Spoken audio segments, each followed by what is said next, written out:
সাক্ষ্য আইনের সর্বোচ্চ গুরুত্বপূর্ণ অংশটাই হচ্ছে 6 থেকে 16 ধারা পর্যন্ত। এবং এই জায়গাটা নিয়ে আমি সবচেয়ে বেশি ভয় পাই, কারণ এই জায়গাটা থেকেই স্টুডেন্টরা আপনার কি করতে ভালো করতে পারে না, আর এই জায়গাটাতেই আপনার ভালো করে বুঝে না। এই জায়গাটা ভালো করে ক্লিয়ার না হলে আপনি পরবর্তী বিষয়গুলো তেমন একটা ভালো বুঝবেন না। শুধু মুখস্থ করতে পারবেন বোকার মতো, বাট আপনি একদম আছে না যে আমরা ডিপলি একটা আইনের ভিতরে ঢুকলাম, তারপর একটা ব্যাখ্যা দিলাম, বা কাউকে আমি বোঝানোর চেষ্টা করলাম, বা আমি একজন শিক্ষকের রোল প্লে করলাম, এই যোগ্যতাটা হয়তো আমার হবে না মুখস্থ করতে পারলাম, কিন্তু সৃজনশীল প্রশ্ন হলে আমি সেই প্রশ্নের উত্তরটা হয়তো দিতে পারবো না। এরকম একটা ব্যাপার থেকে যায়, যদি হুবহু কোনো কিছু কমন না পড়ে তাহলে আমার পক্ষে উত্তর দেওয়া সম্ভব হবে না। আর এই কারণেই আমি ব্যক্তিগতভাবে পরামর্শ দিই আপনাদেরকে যে সাক্ষ্য আইনের যে প্রথম অংশটা আছে, বিশেষ করে আপনার 6 থেকে 16, আর আরেকটু বাড়ায় বললে তো একেবারে 55 ধারা পর্যন্ত, যে বিষয়গুলো প্রাসঙ্গিক আছে, মানে যেগুলো প্রাসঙ্গিকতা আছে, প্রাসঙ্গিকতার নীতি, এই বিষয়গুলো আমরা যেন খুব ভালোভাবে পর্যালোচনা করি, ব্যাখ্যা করি, অপরজনের সাথে গ্রুপ ডিসকাশন করি, তাহলে এই বিষয়গুলো আমরা একদম ক্লিয়ার হয়ে যাব। শুরুতেই আমাদের হচ্ছে সাক্ষ্য আইনের 1 ধারা। তো সাক্ষ্য আইনের 1 ধারায় কি বলা আছে? সাক্ষ্য আইনের 1 ধারায় বলা আছে এটার আপনার কার্যকর সীমা, পরিব্যাপ্তি, কোথায় এটা আপনার আহ আহ, আপনার হবে, কার্যকর হবে। এটা সমগ্র বাংলাদেশে কার্যকর হবে।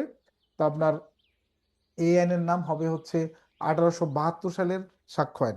কত? 1872 সালের সাক্ষ্য আইন বা সাক্ষ্য আইন 1872। সংশোধনী 2022 লেখার কোনো প্রয়োজন নাই, লিখলেও ভুল হবে না, বাট লেখার কোনো দরকার নাই। 2 ধারা বাতিল। 3-এ ছিল আমাদের কিছু শব্দের ব্যাখ্যা, অর্থাৎ সংজ্ঞা বলতে পারেন, ব্যাখ্যা বলতে পারেন, বা অর্থ বলতে পারেন। এর ভিতর উল্লেখযোগ্য ছিল আমাদের তথ্য বা বিষয়, প্রাসঙ্গিক বিষয়, তারপর বিচার্য বিষয়, দলিল, ডিজিটাল বা ইলেকট্রনিক রেকর্ড, সাক্ষ্য, তারপর আপনার সাক্ষ্যের প্রকারভেদ, তারপরে মৌখিক সাক্ষ্য, দালিলিক সাক্ষ্য, ফিজিক্যাল বা বস্তুগত সাক্ষ্য, এগুলো প্রমাণিত, মিথ্যা প্রমাণিত, অপ্রমাণিত। তারপরে হচ্ছে আমাদের আহ 4 ধারায় আমরা পড়ছি একটা নীতিমালা। 4 ধারায় কি? 4 ধারায় হচ্ছে একটা নীতিমালা। এই নীতিটা হচ্ছে বিজ্ঞ আদালতের একটা বিশাল পাওয়ার দিছে এখানে। কি পাওয়ার? যে আদালত অনুমান করতে পারে। তার মানে আদালত কখনো কখনো আপনার বা কোনো এক সাইডে একজনকে দোষী হিসেবে ধরে নিয়ে তাকে নির্দোষ প্রমাণ করার জন্য সুযোগ দিবে, অথবা কোনো এক পক্ষকে নির্দোষ ধরে নিয়ে আপনার তাকে দোষী করার আপনার সুযোগ দিবে। এরকম আর কি, দুটোটাই ধরতে পারে। তো এটা হচ্ছে আদালতের অনুমান করতে পারে নীতিমালা। আর এটা হলো অনুমান করবে, মানে পরিস্থিতি এরকম দাঁড়াবে, আদালত এখানে একজনকে ধরে নিবে যে সে অপরাধী, এবার তাকে সুযোগ দিবে। তো এই দুইটা ক্ষেত্রেই আপনার নিজের বক্তব্য পেশ করার বা খণ্ডন করার একটা সুযোগ থাকে। এটাকে বলা হয় খণ্ডনযোগ্য অনুমান। তার বিপরীতে বলা আছে চূড়ান্ত প্রমাণ, অর্থাৎ চূড়ান্ত প্রমাণগুলো আর খণ্ডন করার কিছু থাকে না, যার কারণে এটাকে বলা হয়, চূড়ান্ত প্রমাণকে কি বলা হয়? অখণ্ডনযোগ্য অনুমান। তো অনুমান খণ্ডনতার দিক থেকে আপনার 2 খণ্ডে বিভক্ত, একটা হলো খণ্ডনযোগ্য আর একটা হলো অখণ্ডনযোগ্য। ধারা 5। 5 ধারায় আমরা কি পড়ছি? 5 ধারায় আমরা পড়ছি বিজ্ঞ আদালতে সাক্ষ্য দেওয়া যাবে, তবে শুধুমাত্র 2টা বিষয়ে, অন্য কোনো বিষয়ে সাক্ষ্য দেওয়া যাবে না। প্রথম বিষয়টা কি? প্রথম বিষয়টা হলো বিচার্য বিষয়। কি বিষয়? বিচার্য বিষয়ে সাক্ষ্য দেওয়া যাবে। আর দ্বিতীয় বিষয়টা হলো প্রাসঙ্গিক বিষয়ে সাক্ষ্য দেওয়া যাবে।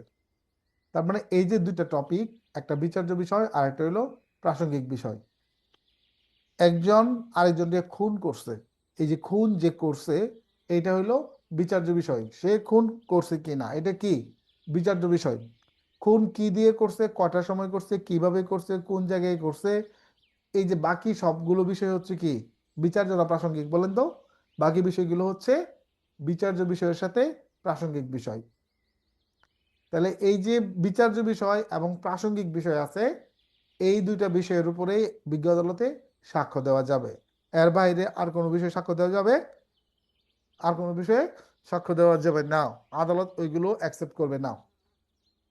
শুধুমাত্র বিচার্য বিষয় এবং প্রাসঙ্গিক বিষয় সাক্ষ্য দেওয়া যাবে, এটি বলা আছে আমাদের 5 ধারাতে।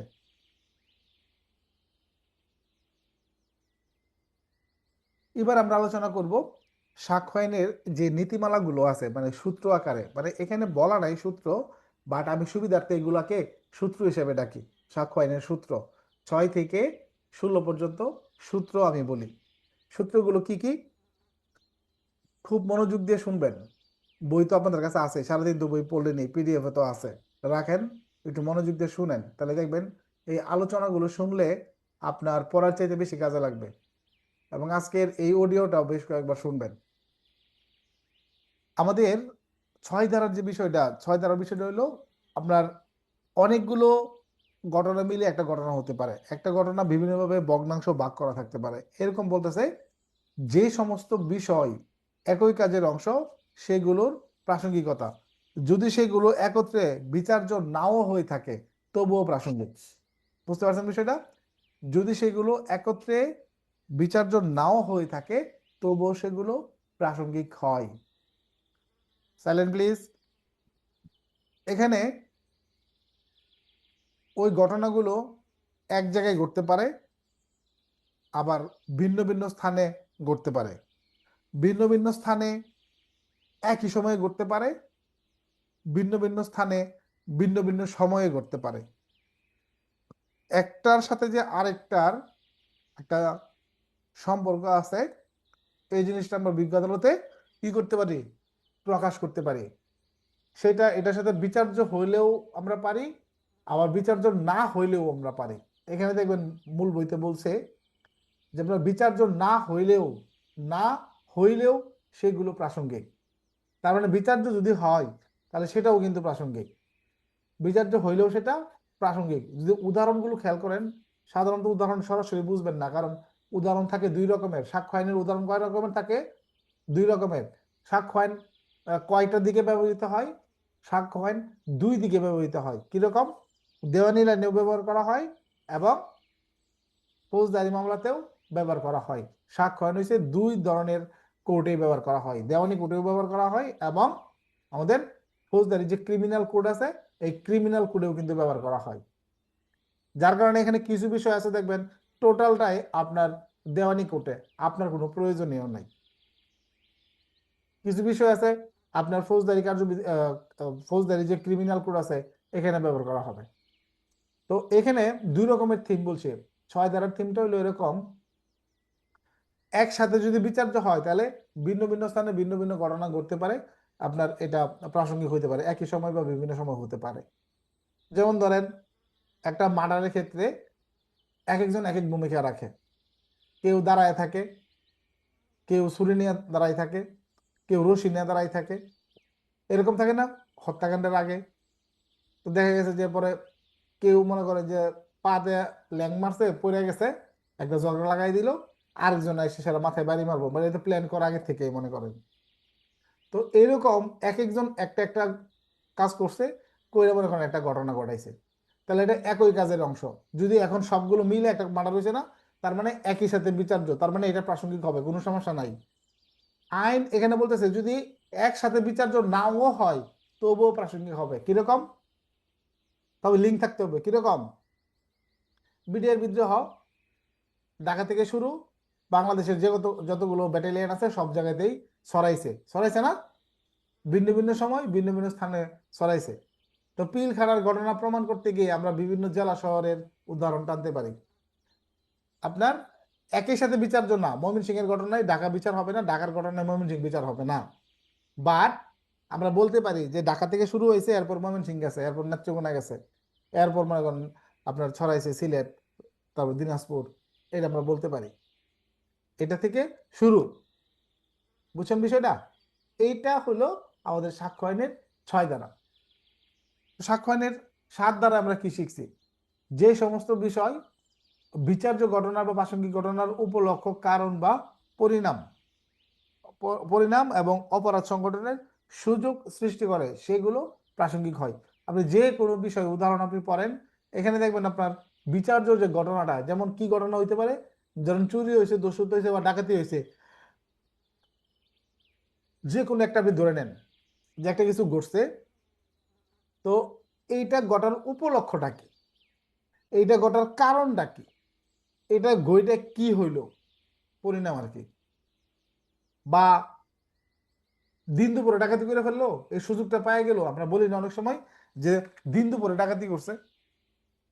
শুনুন, আমরা সাধারণত জানি কি ডাকাতি গভীর রাতে হয়, তাই না? কিন্তু দিন দুপুরে ডাকাতি করে নিয়ে গেছে, এটা আমরা মুখের কথা কথা বলি না, কথা কথা কিন্তু আমরা এভাবে বলি। এই যে বিষয়গুলো, এইগুলো আমরা আদালতের সামনে ব্যক্ত করতে পারি কি বোঝানোর জন্য, বিচার্য বিষয়কে বোঝানোর জন্য যে এরকম একটা বিষয় এখানে ঘটছে। তো এর ভিতর আপনার উপলক্ষ বুঝি আমরা, যেমন ধরেন আপনার সাথে যদি দস্যুতা হয়, চুরি হয়, ছিনতাই হয়, তাহলে চোর, দস্যুতা, ছিনতাইকারী তাদের উপলক্ষটা কি ছিল? আপনার টাকাগুলো নেওয়া, নাকি? টাকাগুলো নেওয়া তাদের উপলক্ষ না? তাদের উপলক্ষ আপনার সাথে টাকাগুলো ছিল, এটা তাদের উপলক্ষ। একজন আরেকজনকে খুন করছে, মনে করেন কোন এক ঘটনায় ধরেন সন্ত্রাসীরা চাঁদা না দেওয়ার কারণে একজনকে মারছে নৃশংসভাবে। তো এখানে আপনার কিসের জন্য মারছে? চাঁদা না দেওয়ার কারণে, তাই না? তাহলে এখানে কারণ, ওই যে এখানে কারণ চলে আসতেছে প্রাসঙ্গিক, আমরা বলতে পারি যে আমার আমার যে মামলা, এই মামলার যে ভিকটিম, সে চাঁদার প্রতিবাদ করছিল, যার কারণে সন্ত্রাসীরা তাকে প্রকাশ্য দিবালোকে হত্যা করছে, হত্যা করছে, প্রকাশ্য দিবালোকে হত্যা করছে। এটা হলো কারণ। এরপরও আমাদের তো যেটা পরিণাম যেটা আছে, এটা তো বুঝেনি যে একটা ঘটনা ঘটছে, এই ঘটনায় দেখা গেছে রক্তমাখা মাটি, অস্ত্র, এরকম কোনো কিছু মনে করেন রয়ে গেছে বা পাওয়া গেছে বা উদ্ধার হয়েছে। তো এগুলো আবার আলামত হিসেবে জব্দ হচ্ছে, পরিণাম এগুলো আমরা পাইছি না, একটা ঘটনার প্রেক্ষিতে তো আমরা পাইছি রক্তমাখা মাটি, নাকি? পাইছি না? তো এটা আপনার এই 7 ধারায় আসতেছে। এছাড়াও আপনার এখানে বলছে যে অপরাধ সংগঠনের সুযোগ যখন সৃষ্টি করবে, রাতের 2টার সময় যদি আপনার ওই একটা সুন্দরী মেয়ে বা একটা আপনার যুবতী মেয়ে যদি একা একা চলাফেরা করে, মনে করেন, তো দুষ্ট লোকের পালায় পলে দুষ্ট লোক আপনার এখানে খারাপ কাজ করার সম্ভাবনা আছে না? সম্ভাবনা আছে। তার মানে সুযোগটা তৈরি হয়েছে।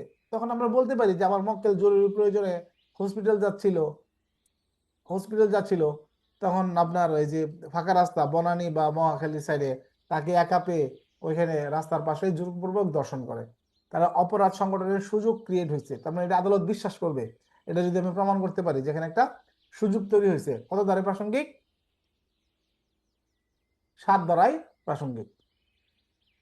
ধারা নাম্বার 8 একদম সহজ, উদ্দেশ্য, প্রস্তুতি, পূর্ববর্তী ও পরবর্তী আচরণ। কোনো একটা ঘটনার ক্ষেত্রে উদ্দেশ্য থাকে, প্রস্তুতি থাকে, তারপর আপনার এর আগে আমরা কিছু কাজ করি, অপরাধের আগে এবং অপরাধের পরেও কিছু কাজ করি। এই যে আমাদের অপরাধের পূর্বে এবং অপরাধের পরে উদ্দেশ্য, প্রস্তুতি, এইগুলো আপনার কিন্তু প্রাসঙ্গিক হয়। কয় ধারায় হয়? প্রাসঙ্গিক হয় আমার 8 ধারাতে। কয় ধারায় প্রাসঙ্গিক হয়? আমার 8 ধারাতে। এই যে পূর্ববর্তী পরবর্তী আচরণ, আমরা কি বুঝি? পূর্ববর্তী আচরণ হলো একটা বাসার সামনে একটা লোক ঘোরাফেরা করছে, ঠিক ওই দিনই চুরি হয়েছে, তার মানে চুরের একটা ঘোরাঘুরিটা কে করছে? চুরে করছে না? অনুমান করে নিতে পারি আমরা। পরে যদি তাকে ধরতে পারি, তার কাছ থেকে মাল উদ্ধার করতে পারি, তাহলে তো একদম চুর সুন্দরভাবে প্রমাণিত, তাই না? ঘটনার আগের দিন ঘোরাফেরা করছে, ঘটনার দিন সে চুরি করছে এবং তার কাছ থেকে মালামালও উদ্ধার করছে। এই যে বিষয়টা, এই বিষয়টাই বলতেছে আমাদের 8 ধারাতে। এবং ঘটনার পরে মনে করেন যে একজন এলাকা থেকে নাই, বা আরেকজন মনে করেন হঠাৎ করে দেখবেন, বাবা রে বাবা, আপনার iPhone 16 Pro Max, royal Enfield কিনা টিনা, অবস্থা খারাপ, ঠিক না? তার মানে কি হঠাৎ করে টাকা পাইছে, তাহলে কি ডালমে কুছ কালা হয় নাকি? একটা গাফলা আছে। এই যে পরবর্তী আচরণে বোঝা যাচ্ছে যে হঠাৎ করে টাকার মালিক হয়ে যাওয়া, এখানে নিশ্চিত একটা কোনো কাহিনী অবশ্যই আছে। আবার যেদিন ডাকাতি হয়েছে, ডাকাতি হওয়ার দিন তারা আবার মনে করেন যে এলাকার থেকে নাই, মনে করেন আবুল ডাকাত ঘটনার পর পরই এলাকা থেকে নাই, আবার ডাকাতি হয়েছে, আবার 2 মাস পরে এলাকা থেকে নাই, 7 দিনের লাগা, এই 7 দিনের মধ্যে আবার 2টা ডাকাতি হয়েছে। এই থেকে বোঝা যায় যে আবুল যখন এলাকায় থাকে না, আবুল যখন এলাকায় থাকে না তখনই ডাকাতি হয়। তার মানে ঘটনার পরে আবুল এলাকার থাকে না, এটা বোঝা যায় যে আবুল এই ডাকাতির সঙ্গে জড়িত, মোটামুটি একটা ধারণা পাওয়া যায়। এটা হলো আমাদের 8 দ্বারা। 8-এর পরে যদি আমরা চিন্তা করি, আমাদের দ্বারা হাত থাকে হলো 9, 10, 11 আমরা একদিনে পড়ছিলাম। 9 দ্বারার যে বিষয়টা, যে বিচার্য বা প্রাসঙ্গিক যে ঘটনা থাকে, বিচার্য বা প্রাসঙ্গিক ঘটনা, এইগুলো আমরা যখন বুঝাতে চাই, এখানে অনেক কিছুর সাহায্য সহযোগিতা নিতে হয়, তাই না? সাহায্য সহযোগিতা লাগে না? আমি যদি বুঝাতে যাই বিচার্য বিষয়, বিজ্ঞ বিচারককে বা আপনার ধরেন যে ম্যাজিস্ট্রেট আছে তাকে যদি বুঝাতে যাই, তাহলে এক্ষেত্রে আমাকে কিন্তু সুন্দর করে ফুটাই দিতে হবে, যেখানে আমার মূল ঘটনাটা কি, আমরা কি চাচ্ছি না চাচ্ছি, সব কিছু এখানে ফুটাই তুলতে হবে। এই ফুটাই তুলতে গিয়ে প্রাসঙ্গিক ঘটনার ব্যাখ্যা বা উপস্থাপনের জন্য যে বিষয়গুলো আমি এখানে শেয়ার করলাম বিচারকের কাছে, এইগুলো আদালতে কি হবে? প্রাসঙ্গিক হবে। এগুলো আদালতে কি হবে? সেটা প্রাসঙ্গিক হবে। তাহলে প্রাসঙ্গিক ঘটনার ব্যাখ্যা বা উপস্থাপনের জন্য আবশ্যিক ঘটনা থাকবে, সেগুলো হচ্ছে আমাদের 9 দ্বারাই প্রাসঙ্গিক। ধারা নাম্বার 10, ধারা নাম্বার 10, অভিন্ন অভিপ্রায় প্রসঙ্গে ষড়যন্ত্রকারীদের কথা ও কাজ বিজ্ঞ আদালতে প্রাসঙ্গিক হবে। একদম সহজ, যদি আপনি ধরতে পারেন।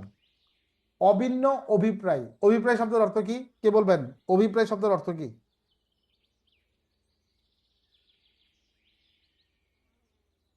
কেউ পারেন না? অভিপ্রায়, সাদ্দাম হোসেন।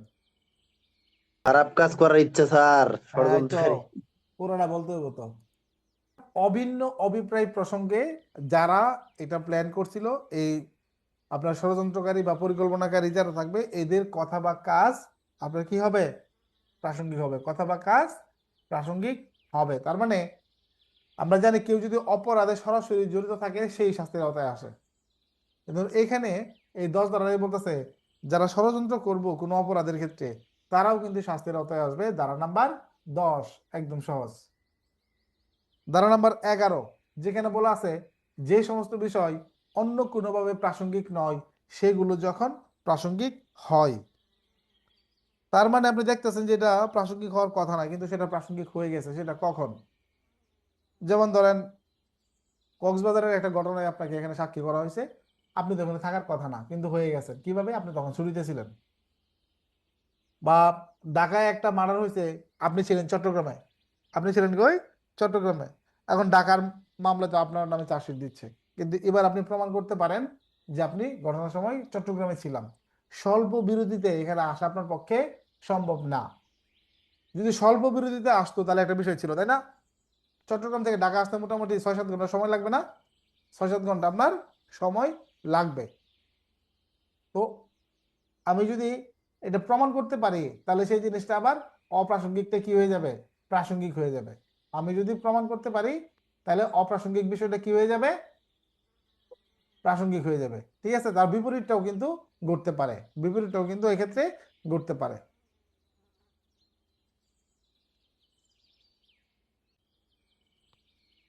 এখানে দুইটা নীতিমালা আছে, দুইটা নীতিমালা আপনার পড়বেন। আপনার সাক্ষ্যনের 11 ধারার যে নীতিমালা আছে দুইটা, প্রথম নীতিমালা অলরেডি আমরা বলে ফেলছি, যদি সেগুলো বিচার্য বিষয়ের সাথে বা প্রাসঙ্গিক বিষয়ের সাথে আপনার অসঙ্গতিপূর্ণ হয়, যেটা আমরা বললাম। আরেকটা হলো কোনো কিছু মিশে গিয়ে আপনার অধিকতর সম্ভব বা অসম্ভব করে তোলে। কিরকম? ওই যে গুলির ঘটনা আপনাদেরকে বলছিলাম ক্লাসে, যে 10 জন লোক বলতেছে একদম কাছ থেকে গুলি করছে, আর ফরেন্সিক রিপোর্ট বলতেছে যে বুকে ঠেকায় গুলি করছে, না হলে মনে করেন যে অনেক দূর থেকে গুলি করছে, এরকম রিপোর্ট দিল। এখন কারটা ধরে নিবে? Forensic report. তার মানে সম্ভবকেও এখন অসম্ভব করে তুলে ফেললো। পরে হচ্ছে আমাদের 12 ধারা। 12 ধারায় কি আছে?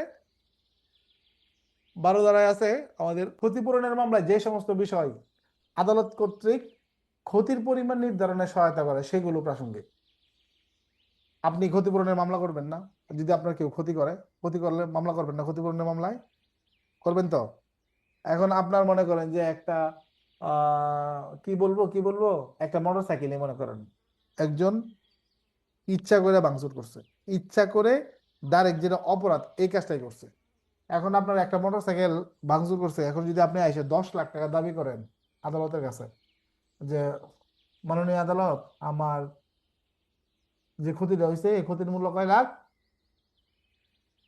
এই ক্ষতির মূল্য মনে করেন 8 লাখ, 10 লাখ, 12 লাখ যাই আপনি ধরলেন, আদালত কেমনে বুঝবে আসলে আপনার কত টাকা ক্ষতি ক্ষতি হয়েছে? মার্কেট দর বা বাজার দর যাচাই করবেন আদালত যে আপনার কি ক্ষতি করলো, আদালত দেখবে না, দেখে আদালত সিদ্ধান্ত দিবে।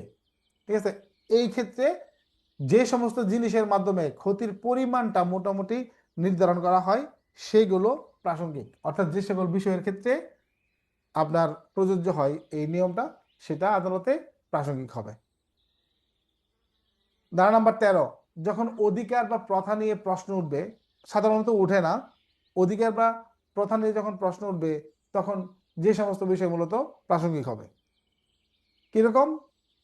কারো অভিমত বা জবানবন্দি ব্যতীত, ঠিক আছে, এই ক্ষেত্রে আপনার যে অধিকার আছে, মতামত আছে, এই মতামতটা ব্যতীত আর যা কিছু আছে, আমি আবার বলতেছি কত দ্বারায় আছে এটা, 48-এ দেখবেন অধিকার এবং প্রথার বিষয়ে অন্য ব্যক্তি যে জানে, মনে করেন মুরব্বী, মসজিদের ইমাম সাহেব, তারা অনেক কিছু জানে না, আমরা তো এরকমটাই ভাবি, আমাদের দুর্বলতা এরকম না যে তারা অনেক কিছু জ্ঞানী। তো এরকমটাই বলতেছে, যখন অধিকার বা প্রথার প্রশ্ন উঠবে তখন মনে করেন ওই বিষয়গুলোই আপনার প্রাসঙ্গিক হবে, যেগুলো জবানবন্দির বাহিরে, একটা দলিল হতে পারে, একটা প্রথা, একটা প্রচলিত নিয়ম হতে পারে, এইগুলো একটা অস্তিত্ব থাকতে পারে, এইগুলো বিজ্ঞ আদালতে প্রাসঙ্গিক হবে। কোথায় প্রাসঙ্গিক হবে? বিজ্ঞ আদালতে প্রাসঙ্গিক হবে। এরপর ধারা নাম্বার 14, এই যে একদম সহজ, একদম সহজ, মনের বা দেহের অবস্থা বা দৈহিক অবস্থা উপলব্ধির অস্তিত্ব প্রদর্শন করে এই ধরনের বিষয়গুলি প্রাসঙ্গিক। এখন মন তো আমরা দেখতে পারি না, মন দেখতে পারি কারো মন? বলেন, কারো মন আমরা দেখতে পারি? কারো মন তো আমরা দেখতে পারি না। তাহলে এটা কি দেখে বুঝবো? তার কার্যক্রম দেখে। সহজ কথায় একটা, তার কার্যক্রম দেখে মনের অবস্থা বুঝবো। এটা আছে আমাদের কত দাঁড়াতে? এটা আছে আমাদের ধারা নাম্বার 14। একজন ব্যক্তি অ্যাক্সিডেন্টালি ভুল করে, মানে আকস্মিক ভুল, এই আকস্মিক ভুলটা আপনার আহ, দেখা গেছে যে এটা অনিচ্ছাকৃত, এটা অনিচ্ছাকৃত, এটা ইচ্ছাকৃত না, ওই যে 5,000-এর কিস্তি উঠায় রাখছে 500, তো এরকম দু একটা ভুল হতেই পারে। ঠিক আছে, দু একটা ভুল হতেই পারে। এটাকে আপনার বলতেছে যে আপনার একটা কাজ হঠাৎ করে হয়ে গেল, না না আকস্মিকভাবে হয়ে গেল, নাকি এটা আপনার প্রি প্ল্যানিং করতেছে, এই বিষয়গুলো প্রমাণ করার জন্য আপনি যা কিছু সামনে নিয়ে আসবেন সেইগুলো প্রাসঙ্গিক হবে আমাদের 15 ধারায়। এরপর থাকে ধারা নাম্বার কত, 16, যেখানে বলা আছে ব্যবসার ক্ষেত্রে কোনো রীতির অস্তিত্ব যখন প্রাসঙ্গিক। মূলত এখানে ব্যবসা বললেও সব ধরনের ক্ষেত্রে এটা আপনার প্রয়োগযোগ্য হয়, যে একটা যে থাকে না, রীতি, প্রচলিত দোকানদারদের একটা লেনদেন, একটা নিয়ম থাকে, একটা আলি খাতা থাকে, তো এই ব্যবসার ক্ষেত্রে একটা রীতি থাকে, এই রীতির অস্তিত্ব আপনাকে ধরে নিতে হবে কি আপনার প্রাসঙ্গিক। ব্যবসার ক্ষেত্রে কোনো রীতির অস্তিত্ব আপনি যখন প্রদর্শন করবেন, যেমন এই কোনো বিনা বাধায় আপনি পেপার দিয়ে যাচ্ছেন, মাসের মাস টাকা নিচ্ছেন, এখন যদি 2 মাস 3 মাস আগের পেপার চান হঠাৎ করে, এটা মেনে নেওয়ার মতো, জীবনেও মেনে নেওয়ার মতো না। যদি এরকম হইতো তাহলে আপনি এই ঘটনার পরের দিনই আপনার পত্রিকাটা আপনি চাইতেন, এতদিন অপেক্ষা করতেন না। 2 মাস পরে এসে যদি বলেন যে ডিসেম্বর মাসের 5 তারিখের আপনি তো পত্রিকা দেন নাই আমার বাসায়, ওইটার বিল পাবেন না, এখন তো ওই লোক তো থা খেয়ে যাবো, কিরে ভাই 1 বছর আগের আলাপ এখন করলে চলবে? এখন করলে চলবে না। এই হলো আমাদের সাক্ষ্য আইনের 16 নম্বর ধারা, যেটা আমরা আলোচনা করলাম। এই যে আমাদের আলোচনা 1 থেকে 16 ধারা পর্যন্ত, আমি পর্যাপ্ত পরিমাণ রিভিশন দিতে আপনাদেরকে বারবার কিন্তু অনুরোধ করতেছি, একদম ঠুটস্থ করে ফেলবেন। উদ্দেশ্য আর উপলক্ষ। মানুষের একটা থাকে, মানুষের যে একটা টার্গেট, যে আপনি ডাকাতি করতে হইব, এটা কি উদ্দেশ্য? ডাকাতি করা কি উদ্দেশ্য? ডাকাতি আপনি কিসের জন্য করবেন? মনে করেন কে যেন প্রশ্নটা করছেন, একটা জায়গায় ডাকাতি করলেন, আপনার টিম মিলা ডাকাতি করলেন 5-6 জন মিলা, এটা হলো কি উদ্দেশ্য, হলো ডাকাতি করা হলো উদ্দেশ্য। ডাকাতি আপনি কেন করবেন বলেন তো? ওই টাকার জন্য বা তার মালামালের জন্য। এইটা হলো উপলক্ষ। এবার বুঝছেন? জি স্যার। আর স্যার 13-তে যে প্রথার প্রমাণের পদ্ধতি যেটা, ওখানে যে কোনো ব্যক্তি যদি সাক্ষ্য দেয় তার পূর্বপুরুষরা বলে গেছে, সেটা সেভাবে প্রমাণ করা যায় 13-তে স্যার। এগুলো চলে যাবে আমাদের হাতে 48-এ, অধিকার এবং প্রথা বিষয়ে কোনো ব্যক্তির অভিমত যখন প্রাসঙ্গিক হয়। স্যার না 13-তে কারো মৌখিক জবানবন্দি ব্যতীত বাকি সবগুলো আর কি এখানে প্রাসঙ্গিক হবে। সুমন আলী। সালাম স্যার। স্যার ওই যে সাক্ষ্য আইন স্যার 3 প্রকার, আগে স্যার ছিল 2 প্রকার। তো ওই যে দালালিক সাক্ষ্য স্যার ওই যে আবার হচ্ছে 2 প্রকার স্যার, প্রাথমিক আর মাধ্যমিক স্যার। কিন্তু ওই যে যেটা স্যার 3 নাম্বার সাক্ষী 3 নাম্বার সাক্ষ্য স্যার, ফরেনসিক স্যার, একে কোনো চেঞ্জ আছে নাকি স্যার? এটা কি? স্যার আমরা তো আগে জানতাম স্যার সাক্ষ্য আইন 2 প্রকার, স্যার চেঞ্জ করে এবার 3 প্রকার সাক্ষ্য করেছে, আইন দুই পরিবর্তন প্রকার না করে রে সব। ভাই, সাক্ষ্য দুই প্রকার স্যার ছিল। সাক্ষ্য, সরি স্যার, সাক্ষ্য সাক্ষ্য স্যার 2 প্রকার স্যার ছিল, মৌখিক আর দালালি। তো এখন এমন স্যার একটা এমন ফরেনসিক একটা সাক্ষ্য বাড়ছে, আবার এমন একটা বাড়ছে ফিজিক্যাল বা বস্তুগত। স্যার শুধু এটার মধ্যে হবে না স্যার, যে দালিলিক সাক্ষ্য যে 2 প্রকার স্যার, প্রাথমিক আর মাধ্যমিক, ওইটার আর কোনো স্যার পরিবর্তন হয়েছে কিনা স্যার? না, ওইখানে পরিবর্তন হয়েছে বলতে ডিজিটাল বিষয়টা ঢুকছে আর কি, সাক্ষ্যর ভিতরে ডিজিটাল বিষয়টা ঢুকছে। জি স্যার, ওইটাই জানার ছিল স্যার। কয়নি 16 ধারা পর্যন্ত বললাম। তো এখান থেকে স্যার যে কোনো একটা স্যার প্রশ্ন করলে, যে ধরেন গে স্যার এই সৃজনশীল প্রশ্ন, তাহলে আমরা বুঝতে পারতাম যে কোনটা কোন প্রশ্ন। এটা তো স্যার পড়ে তো স্যার মুখস্থ মতো স্যার সবকিছু বুঝতে দিই, কিন্তু কিরকম প্রশ্ন আসবে এটা তো স্যার বুঝতে পারতেছি না। ওই যে প্রত্যেকটা ধারার শেষে দেখবেন উদাহরণগুলো আছে, উদাহরণগুলো আছে, এগুলো একটু দেখবেন, একটু প্রশ্নগুলোর উত্তর সহ আপনারা পাবেন। আর সেক্ষেত্রে হচ্ছে এই যে অ্যাসাইনমেন্ট 6 ধারাটা কি স্যার এরকম হবে, যেমন একটা লোকের টাকাও নিছে পকেট থেকে এবং তারে মারছেও, তাহলে এরকম কি বিষয়টা যে একই কার্যের অংশ এরকমই নাকি স্যার, যে একটা অপরাধ করতে যে একটা অপরাধের সাথে আরো 3টা অপরাধ করে ফেলাইছে, তারে মারছে, তার পকেটেতে টাকা নিছে বা আচ্ছা তারে হ্যাঁ, আঘাত এটা করছে? আচ্ছা, এটাও হবে, এটাও হবে, কোনো সমস্যা নাই, এটা বোঝানোর জন্য যে সবগুলো মিলে একটা মামলা হয়েছে, জি বুঝছেন না? জি স্যার, জি স্যার, জি এখন স্যার। আরেক এটা কিন্তু স্যার আরেকটা জিনিস। এটা হলো, এইটা হলো একই সাথে বিচার্য। এই সূত্র, এখানে কিন্তু দুইটা সূত্র আছে। একটা সূত্র হইলো যে একই সাথে বিচার হইলেও প্রাসঙ্গিক, একসাথে বিচার না হইলেও প্রাসঙ্গিক। তাহলে জি স্যার, যে একসাথে একসাথে বিচার না হওয়ার একটা উদাহরণ বলেন তো দেখি আপনি। আমি বলছি যে একসাথে বিচার্য না, তার মানে ধরে নিতে হবে যে আপনার এই ঘটনাটা এখানে ঘটেই নাই, অন্য জায়গায় ঘটছে, যে একই সাথে বিচার্য না। এখন বলেন, এখন বলেন, একটু তো ক্লু দিয়ে দিলাম। একই সাথে বিচার্য না হইলেও প্রাসঙ্গিক, একই কাজের অংশ হইতে হবে কিন্তু একই সাথে বিচার্য না। এটা কি, এই কথাটার মানে কি? যে একই সাথে বিচার হইলে অনেকগুলো মিলে একটা ঘটনা, এটা তো আমরা বুঝলাম, কিন্তু একই সাথে বিচার্য না হইলেও একই কাজের অংশ হিসেবে প্রাসঙ্গিক হয় এমন কি ঘটনা যেটা একই সঙ্গে বিচার্য না কিন্তু তারা একই কাজের অংশ? কিরকম? যেমন বিডিআর বিচারের উদাহরণটা দিলেন স্যার আপনি, এইগুলো তো একই কাজের অংশ, কিন্তু একসাথে বিচার হচ্ছে না স্যার। একসাথে কিভাবে বিচার হয় না একটু বুঝাই বলেন আমাদেরকে। বিচার হচ্ছে না বলতে স্যার, মানে বিডিআর পিলখানা যেটা ঘটছে স্যার, এটা তাদের বিচার হচ্ছে ঢাকাতে স্যার। আর সাপোজ এই যে রাজশাহীতে যেটা হয়েছে, সেটা বিচারটা রাজশাহীতে স্যার, কিন্তু একই কাজের অংশ স্যার। মানে শুরুটা হচ্ছে পিলখানা থেকে স্যার, কিন্তু তারা এবং এটা একসাথে শব্দ বিচার হচ্ছে না কিন্তু একটা আর একটা ক্ষেত্রে প্রাসঙ্গিক। একই কাজের অংশ স্যার। সঠিক। এই যে এইটাই আমি শুনতে চাচ্ছিলাম। এবার 13 ধারাটাই একটু মানে শক্ত লাগছে স্যার। প্রথা মানে একজন আঞ্চলিক প্রথায় একজনকে ডাকলাম বা একজনকে আদালত সাক্ষী হিসাবে নিলাম, এটা তো স্যার হবে না। ওটা তো দলিল উপস্থাপন করতে হবে। কি ধরনের দলিল উপস্থাপন করতে হবে আদালতে, এটা আমি একটু, আপনার ধরেন যে আহ, অনেক ধর্মীয় বই টই আছে না, মনে করেন বুঝেছি। এগুলোর মধ্যে প্রথা উল্লেখ আছে। আপনি শুধু ইসলাম ধর্মকে চিন্তা করতেছেন কেন? অনেক ধর্মই তো আছে যেখানে প্রথার খুব জি প্রচলন আছে, আছে না? জি আছে। যেমন উপজাতিদের প্রথার কোনো শেষ আছে? না, অনেকগুলো প্রথা স্যার, এত তো শেষ না ধর্ম। এই প্রথা, এখন এই প্রথা তাদের নিজস্ব ভাষায় রচিত কোথাও থাকতে পারে, কোনো কিছুতে থাকতে পারে, থাকতে পারে না? থাকতে পারে স্যার। এখন এইটা প্রমাণ করার জন্যে যদি ওই বংশের মুরব্বী কাউকে ডাইকে নিয়ে এসে তার জবানবন্দি নেন, তাহলে সেটা প্রাসঙ্গিক হবে 48 দ্বারাই, অভিমত হিসেবে, বুঝছেন? অভিমত হিসাব স্যার। আচ্ছা, এখন একই জিনিস প্রমাণের জন্য এই অভিমত ছাড়া আর যত কিছু আপনি মনে করেন একটা ভিডিও ফুটেজ দেখাইতেছেন, এই যে দেখেন আমাদের তো এই যে এরকমই ছিল, আমাদের তো গত বছর এরকম হয়েছে, এই যে আমাদের একটা নিজস্ব সংস্কৃতির বই আছে, এই যে দেখেন, বা আমাদের একটা রিজুলেশন আছে, আমাদের কমিউনিটির একটা রিজুলেশন আছে, এই রিজুলেশনে এরকম বলা আছে। তার মানে আমি অভিমত ছাড়া অন্য কিছু যখন আমি অধিকার বা প্রথার ক্ষেত্রে প্রতিষ্ঠিত করার জন্য দেখাবো, তখন সেগুলো প্রাসঙ্গিক হবে কয় দ্বারাই? 13 দ্বারা স্যার। আর যখন আমি অভিমত কাউকে ডেকে না তারা জিজ্ঞেস করাবো, তখন 45 দ্বারা, 45 আচ্ছা। দ্বারা। আচ্ছা, শবে বরাতের দিন আপনার রুটি দেওয়া যাবে কি যাবে না, এই বিষয়ে যদি মসজিদের ইমাম সাহেব না ডাইকা জিজ্ঞাসা করা হয়, তাহলে ইমাম সাহেবের জবানবন্দি যদি আদালতে নেয়, সেটা প্রাসঙ্গিক হবে কয় দ্বারাই?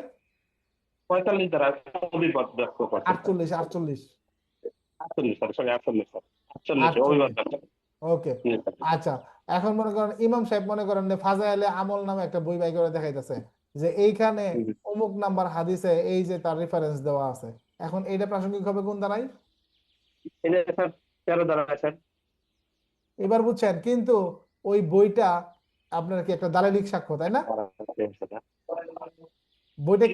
বইটা কি ধরনের সাক্ষ্য? স্যারের সাথে 114 স্যার, এটা কি আছে মানে মিল আছে আছে আছে সম্পর্ক আছে, ওটা 114 সময় আমি বলতাম, যেহেতু আপনি আগে বলে লাইছেন অনেক দূর অ্যাডভান্সের প্রশ্ন, যেহেতু আমি ধরে নিছি সবাই যে কেউ আইন পারে না, এই জন্য আমি কিন্তু ইচ্ছা করে বলি নাই, না সম্পর্ক আছে। মানে মানে এটা আছে কিনা এই আর কি স্যার জানার জন্য স্যার। আছে, আমি বলি 114 বিষয়টা হইলো, আপনি ধরেন এই ভাত খাইতে পারবেন, এটা কি মানুষ হিসেবে আপনার একটা যোগ্যতা নাকি? হ্যাঁ জি স্যার। আপনার ভাত খাওয়া লাগে বেঁচে থাকার জন্য নাকি? জি স্যার। এটা হলো আপনার যোগ্যতা, বা ধরেন আপনি খাইলে কাজ করতে পারেন, এটা হলো আপনার একটা শক্তি, তাই না? জি স্যার। এখন 114 ধারাটা হয়েছে প্রয়োগ করা, তিনি এটা প্রয়োগ শুরু করে দিয়েছেন। 100 শুধু চাইরে বলতেছে যে আদালত এগুলো করতে পারে, করবেন, আর যখন আদালত নিজে করা শুরু করে দিছে তখন হলো 114, মানে তখন আদালত বলতেছে দায়ভার নির্ধারণ করে দিবে যে তুমি এটা আদালত একজনের পক্ষে অনুমান করে করে তাকে আপনার করতে বলবে, এটা হলো 114তে যে দায়ভার আদালত নির্ধারণ করে দিবে। দেখবেন 101 থেকে দায়ভারের কথা বলা আছে, একদম 113 পর্যন্ত আছে, 113টা বাতিল, কিন্তু 112 পর্যন্ত আছে, এই 13টা আমার দরকার নাই। 14তে গিয়ে এই কথা বলছে, এটা কিন্তু দায়ভারের যেই চ্যাপ্টারটা, দায়ভারের চ্যাপ্টারের অংশ 114, দায়ভারের চ্যাপ্টারের না 114? জি স্যার। জি। তার মানে আদালত যখন 4 ধারার ক্ষমতা প্রয়োগ করে তখন সেটা 114তে রূপ নেয়।